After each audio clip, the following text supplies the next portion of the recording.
ഇന്ന് നമ്മൾ പരിചയപ്പെടാൻ പോകുന്ന ഒരു ഇഡിയമുണ്ട്, ഈറ്റ് യുവർ വേർഡ്സ്.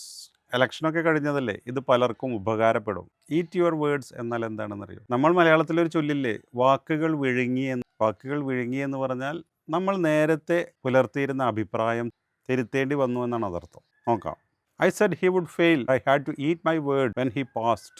അവൻ തോൽക്കുമെന്നാണ് ഞാൻ ആദ്യം പറഞ്ഞത്, പക്ഷേ ജയിച്ചപ്പോൾ എനിക്കെൻ്റെ വാക്കുകൾ മാറ്റേണ്ടി വന്നു. She laughed at the idea but later she had to eat her words. അവൾ ആദ്യം ഈ ഐഡിയ കേട്ടപ്പോൾ ചിരിച്ചു, പക്ഷേ പിന്നീട് അവൾക്ക് അവളുടെ അഭിപ്രായം മാറ്റേണ്ടി വന്നു. If your plan works I will gladly eat my words. നിങ്ങളുടെ ഈ പദ്ധതി നടക്കുകയാണെങ്കിൽ ഉണ്ടല്ലോ, ഞാൻ സന്തോഷത്തോടു കൂടി എൻ്റെ അഭിപ്രായം മാറ്റും, ഞാൻ എൻ്റെ വാക്കുകൾ സന്തോഷത്തോടു കൂടി വിഴുങ്ങും എന്നർത്ഥം. He confidently said the team would lose but he had to eat his words after the one. വളരെ ഉറപ്പിച്ച് പറഞ്ഞതാണ് ആ ടീം തോൽക്കുമെന്ന്, പക്ഷെ അവർ ജയിച്ചപ്പോൾ അവനവൻ്റെ വാക്കുകൾ മാറ്റേണ്ടി വന്നു, അഭിപ്രായം മാറ്റേണ്ടി വന്നു. You might have to eat your words. അല്ലാതെ അങ്ങോട്ട് ഉറപ്പിച്ച് പറയല്ലേ, നാളെ നിനക്ക് മാറ്റി പറയേണ്ടി വരും. The movie is going to be terrible. ഇത് മഹാപോളി സിനിമയായിരിക്കും. Let us watch it first. നമുക്കത് കാണാമെന്ന് ആദ്യം. അങ്ങനെ മൂവി കണ്ടിറങ്ങുമ്പോൾ നല്ല സിനിമയായിരുന്നു.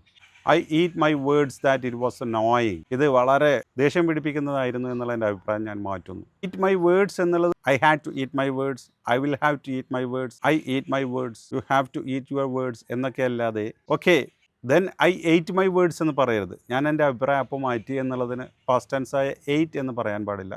ഈറ്റ് മൈ വേർഡ്സ് എന്നുള്ളത് അതേ രീതിയിൽ തന്നെ ഉപയോഗിക്കണം. I had said the exam would be easy but I ate my words yesterday. Exam വളരെ ടഫായിരിക്കുമെന്ന് ഞാൻ പറഞ്ഞത്, പക്ഷേ ഇന്നലെ ഞാൻ എൻ്റെ വാക്കുകൾ തിരുത്തി എന്നുള്ളതിന് ഐ എയ്റ്റ് മൈ വേർഡ്സ് എന്ന് പറയുന്നത് തെറ്റാണ്. But I had to eat my words, എനിക്ക് എൻ്റെ വാക്കുകൾ തിരുത്തേണ്ടിയിരുന്നു എന്നുള്ളതാണ് ശരി. Okay, thank U.